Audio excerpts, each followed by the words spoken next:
Nah, untuk metabolisme itu ruang lingkupnya cukup besar. Namun pada video kali ini kakak hanya akan membahas 2 poin saja terlebih dahulu. Nah, jadi untuk video kali ini kita akan bahas itu tentang yang pertama pengertian dari metabolisme, yang kedua komponen-komponen yang terlibat atau yang berperan dalam proses metabolisme dalam tubuh makhluk hidup. Nah, mungkin bagi adik-adik kata metabolisme itu bukanlah kata yang baru. Namun kalau dari segi pengertian itu mungkin masih banyak kita yang awam atau tidak mengerti atau tidak tahu apa itu disebut dengan metabolisme. Nah, untuk itu langsung saja kita masuk untuk poin yang pertama, itu tentang pengertian metabolisme. Jadi di sini metabolisme itu merupakan seluruh proses atau reaksi-reaksi kimia yang berlangsung di dalam tubuh makhluk hidup. Nah, maksudnya di sini adalah metabolisme ini merupakan lanjutan dari materi kelas 11. Kalau di kelas 11 itu adik-adik sudah mempelajari seluruh proses atau sistem yang terjadi di dalam tubuh makhluk hidup. Itu diantaranya ada sistem respirasi atau pernapasan, sistem pencernaan, sistem koordinasi, sistem reproduksi, dan masih banyak yang lainnya. Nah, semua sistem atau proses tersebut itu pasti melibatkan reaksi kimia di dalam tubuh kita. Nah, itulah yang disebut dengan proses metabolisme. Nah, untuk metabolisme ini sendiri nanti akan kita bagi dia menjadi 2 pokok bahasan. Yang pertama itu ada yang kita sebut dengan istilah katabolisme. Jadi yang pertama itu ada yang disebut dengan katabolisme. Yang kedua itu ada yang disebut dengan anabolisme. Nah, untuk perbedaannya, kalau dia katabolisme itu merupakan reaksi penguraian atau pemecahan. Dia merupakan reaksi penguraian atau pemecahan dari molekul-molekul yang kompleks ke simpleks atau dari yang kompleks ke yang sederhana. Nah, untuk menguraikan atau memecahkan molekul-molekul tersebut, nanti dia akan melepaskan energi. Jadi kalau dia katabolisme, nanti dia akan melepaskan energi. Nah, energi itu boleh kita ganti istilahnya dengan ATP. Nah, sedangkan untuk anabolisme itu merupakan kebalikan dari katabolisme. Kalau katabolisme itu penguraian atau pemecahan, kalau anabolisme ini merupakan reaksi pembentukan dari senyawa yang simpleks ke senyawa yang kompleks. Nah, dalam prosesnya nanti yang anabolisme ini dia akan membutuhkan energi atau membutuhkan ATP. Nah, nanti untuk lebih detailnya mengenai katabolisme dan anabolisme itu akan kita bahas pada video lanjutan berikutnya. Nah, itu untuk poin yang pertama. Nah, sekarang kita masuk ke poin yang kedua. Nah, untuk poin yang kedua itu kita membahas tentang komponen-komponen yang berperan atau yang terlibat di dalam proses metabolisme pada tubuh makhluk hidup. Nah, untuk komponen ini sendiri secara umum nanti akan kita bagi atau kita bahas itu ada 3. Yang pertama itu ada kita bahas tentang enzim. Yang pertama itu ada enzim. Yang kedua itu kita akan membahas tentang energi atau kita istilahkan dengan ATP atau adenosin trifosfat. Dan yang ketiga nanti kita akan membahas reaksi redoks, tapi secara umum saja. Nah, untuk komponen yang pertama yaitu enzim. Nah, enzim itu merupakan protein yang mengkatalis reaksi dan berpengaruh terhadap laju reaksi kimia. Nah, di sini yang perlu adik-adik garis bawahi adalah enzim itu dia merupakan protein dan dia bersifat mengkatalis. Katalis itu berpengaruh terhadap laju pada reaksi kimia. Nah, kalau istilah mengkatalis itu bukan istilah yang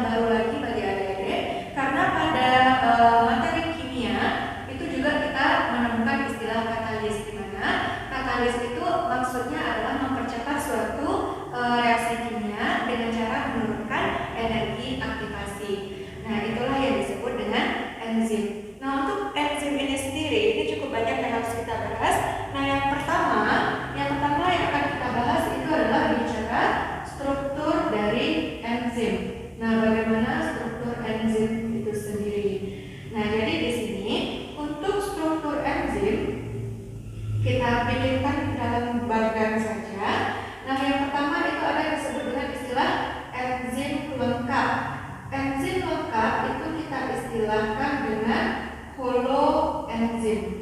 Nah, nanti holoenzim ini dia akan terbagi menjadi dua. Ada yang terdiri atas bagian protein dan ada yang terdiri atas bagian bukan protein. Ada yang terdiri atas protein, ada yang bukan protein.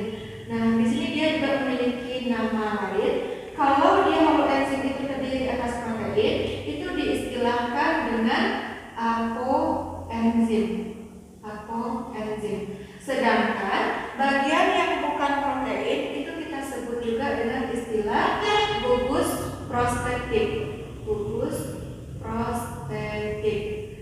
Nah, kemudian untuk bagian yang apoenzim atau bagian yang terdiri atas protein, ini dia memiliki sifat yaitu termolabil.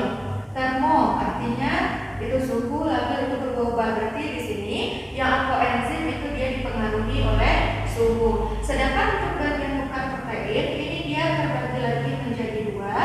Ada yang terdiri atas komponen-komponen atau bahan-bahan organik, dan ada juga yang terdiri atas komponen bahan anorganik. Kalau dia terdiri atas komponen organik, itu kita istilahkan dengan istilah koenzim. Nah, ini diistilahkan dengan koenzim. Untuk contohnya di sini adalah yang koenzim itu dia yang berupa energi. Nah, untuk contohnya itu tadi ada istilah ATP atau adenosin trifosfat. Nanti ada ADP, kemudian ada FADH, kemudian nanti ada NADH, dan masih banyak yang lainnya.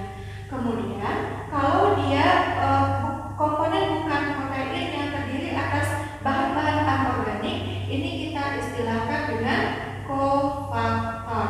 Nah, untuk kofaktor ini sendiri, contohnya itu adalah misalnya ini ada zat besi atau kita lambangkan dengan Fe, kemudian ada Zn dan lainnya. Nah, inilah struktur enzim secara lengkap. Nah, di sini kenapa kita harus mengenal bahasa lainnya? Biasanya kalau untuk soal-soal UN atau UTBK yang sering muncul itu adalah struktur enzim dalam bentuk bahasa lain. Misalnya tadi enzim lengkap itu holoenzim. Kemudian kalau dia terdiri atas protein itu apoenzim, bukan protein gugus prostetik. Kalau dia komponen organik itu koenzim, kalau dia anorganik itu adalah kofaktor. Nah, inilah istilah-istilah yang seringkali muncul pada soal-soal ujian. Selanjutnya kita masuk kepada sifat-sifat dari enzim itu sendiri. Nah, sifat-sifat dari enzim. Nah, dari pengertian tadi kita sudah bisa melihat bahwa yang namanya enzim itu dia pasti terdiri atas protein. Maka sifat yang pertama dia itu merupakan protein. Dia merupakan protein. Kalau dia terdiri atas protein, tadi dia bersifat termolabil. Nah, jadi di sini dia bersifat termolabil atau tadi dia dipengaruhi oleh suhu. Kemudian masih seputar pengertian, tadi dia juga bersifat sebagai katalisator. Katalisator. Nah, bagi adik-adik yang sudah lupa, maksud dari katalisator itu kata dasarnya adalah katalis, di mana katalis ini memiliki arti bahwa dia itu berperan untuk mempercepat reaksi kimia. Jadi di sini dia berperan untuk mempercepat laju reaksi kimia, namun dia sendiri tidak ikut melakukan perubahan. Nah, bagaimana cara dia mempercepat laju reaksi kimia? Itu dengan cara menurunkan energi aktivasi. Kalau dalam soal-soal biasanya nanti akan diberikan dalam bentuk bagan. Kemudian sifat berikutnya yang namanya enzim itu dia pasti bekerja secara spesifik. Nah, jadi enzim itu dia bekerja secara spesifik. spesifik atau terkhusus. Nah, sifat berikutnya tadi dia dipengaruhi oleh suhu ya, dipengaruhi oleh suhu dan pH, dipengaruhi oleh suhu dan pH atau derajat keasaman. Nah, selanjutnya sifat enzim berikutnya dia memiliki sisi aktif. Enzim itu dia memiliki sisi aktif. Dan yang terakhir, enzim itu dia bekerjanya bolak-balik. Nah, jadi di sini dia bekerja bolak-balik. Nah, inilah sifat-sifat dari enzim yang ada di dalam tubuh kita. Kemudian berikutnya itu kita akan bahas tentang faktor yang mempengaruhi kerja dari enzim. Nah, faktor-faktor yang mempengaruhi kerja dari enzim. Nah, ada beberapa faktor yang mempengaruhi kerja dari enzim. Di antaranya adalah yang pertama itu kita bicara tentang konsentrasi dari enzim itu sendiri. Nah, yang pertama itu dipengaruhi oleh konsentrasi dari enzim.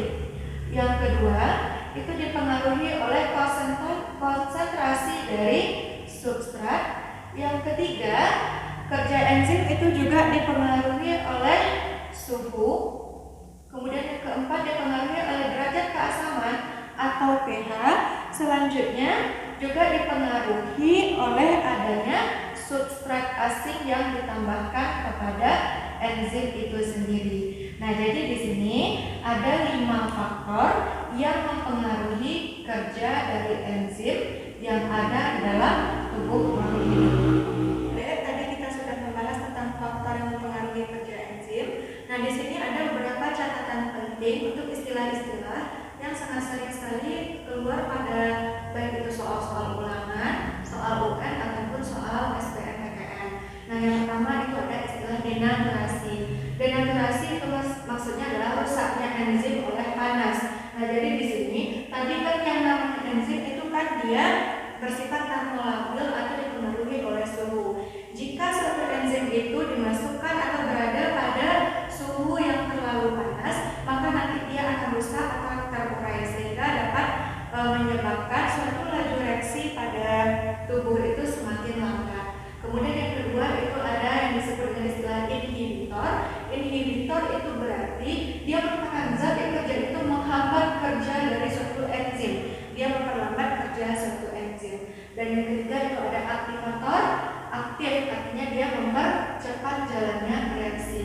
Nah, inilah 3 istilah yang sangat sering sekali muncul pada soal-soal ujian.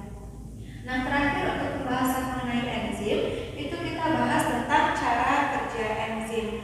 Nah, untuk cara kerja enzim itu secara umum dia terbagi menjadi 2. Yang pertama itu ada model kunci gembok, yang kedua itu ada model induksi pas.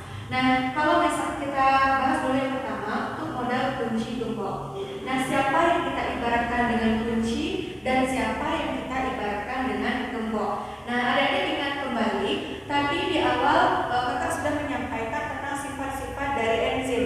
Salah satu dan sifat dari enzim itu adalah enzim dia memiliki sisi aktif. Berarti nanti yang memiliki sisi aktif itu kita ibaratkan sebagai gembok. Nah, jadi di sini yang kita ibaratkan sebagai gembok itu adalah si enzim karena dia memiliki sisi yang aktif. Sedangkan yang kita ibaratkan sebagai kunci itu merupakan substrat atau bahan yang akan melengkapi kerja dari suatu enzim tadi. Ini misalnya seperti ini, kalau kita bikin ilustrasi, ada sebuah kunci dan ada sebuah gembok. Nah, pasti yang akan menyesuaikan bentuk itu adalah bentuk dari si kunci itu harus menyesuaikan dengan struktur yang dimiliki oleh si gembok. Nah, jadi di sini karena gembok itu dia memiliki sisi aktif, makanya untuk bikin kunci kita harus menyesuaikan dengan bentuk dari gemboknya. Sehingga gembok adalah yang kita ibaratkan sebagai enzim. Alasannya itu adalah karena dia memiliki sisi aktif. Nah, nanti yang akan menempel, menutupi atau melengkapi dengan sisi aktif itu disebut dengan istilah substrat. Nah, di sini supaya adik-adik lebih gampang mengingat untuk model kunci gembok. Nah, di sini kakak punya cara cepat dari Listika Channel. Nah, di sini intinya kalau dia model kunci gembok, itu kata kuncinya adalah sisi aktif enzim. Sisi aktif dari enzim itu bentuknya harus sama dengan bentuk substrat. Kalau bentuk substrat dan bentuk sisi aktif enzim ini berbeda, maka dia tidak akan berpasangan sehingga enzim itu tidak akan bekerja secara maksimal dalam tubuh kita. Itulah nanti disebut dengan istilah inhibitor tadi. Sedangkan untuk model yang kedua, cara kerja yang kedua, itu ada model induksi pas. Nah, kalau model induksi pas ini dia kebalikan dari model kunci gembok. Langsung saja kita lihat untuk cara cepat dari Listika Channel. Nah, kalau dia model induksi pas, nah di sini sisi aktif pada enzim itu dapat berubah bentuk sesuai dengan bentuk substrat. Nah, jadi di sini sisi aktif dari enzim. Nah, ini ditunjukkan dengan sisi aktif dari enzim itu dapat berubah bentuk sesuai dengan bentuk substratnya. Jadi dia yang menyesuaikan bentuk substratnya. Kebalikan dari model kunci gembok. Namun yang sering sekali untuk cara kerja enzim ini yang sangat sering muncul pada soal-soal ujian itu adalah yang model kunci gembok. Nah, inilah pembahasan kita mengenai komponen yang pertama, itu tentang enzim. Selanjutnya, kita lihat untuk komponen yang kedua yang mempengaruhi proses metabolisme, itu ada yang disebut dengan istilah ATP. ATP merupakan singkatan dari adenosin trifosfat, atau tadi kita sebut juga dia dengan energi, karena ATP dia itu merupakan senyawa kimia yang berenergi tinggi. Nah, dalam prosesnya yang namanya ATP itu terbentuk dari adanya ADP kemudian berikatan dengan satu fosfat, dan dia akan melepaskan setiap prosesnya itu dia akan melepaskan kalori sebanyak 7,3 kalori per mol. Nah, pemecahan dari ATP menjadi ADP itu dapat dilakukan dengan adanya reaksi hidrolisis atau reaksi pemecahan yang dibantu oleh air, dan setiap pembebasan ATP menjadi ADP itu akan menghasilkan energi sebanyak 7,3 kalori per mol yang dapat digunakan untuk aktivitas sehari-hari. Nah, jadi energi yang kita gunakan setiap hari itulah yang disebut dengan istilah ATP. Kemudian yang terakhir, komponen yang terakhir yang terlibat dalam proses metabolisme itu yang ketiga adalah reaksi redoks. Nah, reaksi redoks itu merupakan ada dua reaksi di sini, ada reaksi reduksi, ada reaksi oksidasi. Di sini kakak hanya akan mengingatkan kembali tentang apa garis besar mengenai reaksi redoks, karena reaksi redoks ini sudah ada dipelajari pada mata pelajaran kimia.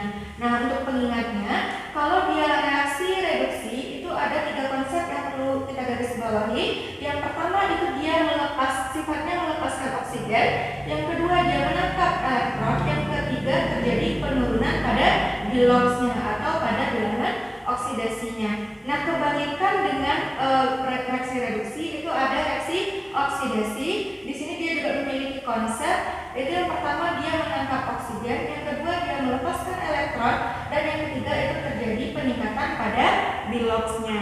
Nah, inilah 3 komponen yang berperan penting dalam proses metabolisme pada makhluk hidup. Nah, untuk hari ini, pada video kali ini sekian dulu. Sebelum kakak tutup, kita lihat dulu untuk review seluruh materinya. Kesimpulan dari video kita kali ini, yang pertama itu tentang pengertian, di mana pengertian metabolisme itu berarti seluruh reaksi kimia di dalam tubuh makhluk hidup. Kemudian masih seputar metabolisme, tadi dia terbagi menjadi 2. Ada nanti yang disebut dengan proses katabolisme, dan ada juga yang disebut dengan proses anabolisme. Nah, nanti lebih lanjutnya mengenai katabolisme dan anabolisme akan kakak bahaskan pada video berikutnya.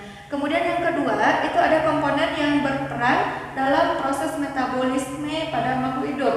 Yang pertama itu ada enzim, di mana enzim tadi merupakan bagian protein yang dia itu bersifat sebagai katalisator, tujuannya untuk mempercepat laju reaksi. Yang kedua itu ada energi atau ATP, dan yang ketiga itu kita melibatkan reaksi redoks atau reaksi reduksi dan oksidasi. Nah, baiklah adik-adik, sekian dulu pembahasan kita untuk materi metabolisme bagian yang pertama. Semoga materi yang kakak sampaikan itu bermanfaat bagi adik-adik semua. Nah, jangan lupa selalu ikuti Lisvika Channel, karena kami selalu akan memberikan update video pembelajaran terbaru bagi adik-adik agar adik-adik bisa terbantu dalam proses pembelajaran daringnya. Oke, sekian dulu video kita kali